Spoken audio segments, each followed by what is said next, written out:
radu a energickou tvář a povídá se, že je sukničkář.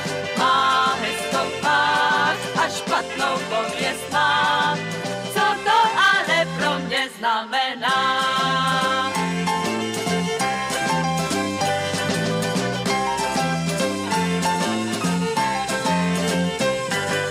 Vím velmi dobře, že je to lup a rváč a že je na něj vydán zatykač.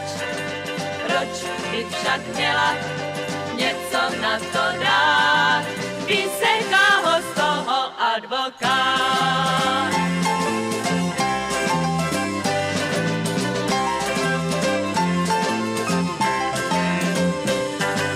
Vím, že dost pije, ach moc dobře to ví, ale já na to prostě nemyslím. Vždyť nejhezčí je z mužů, které znám, a já ho tak strašně rád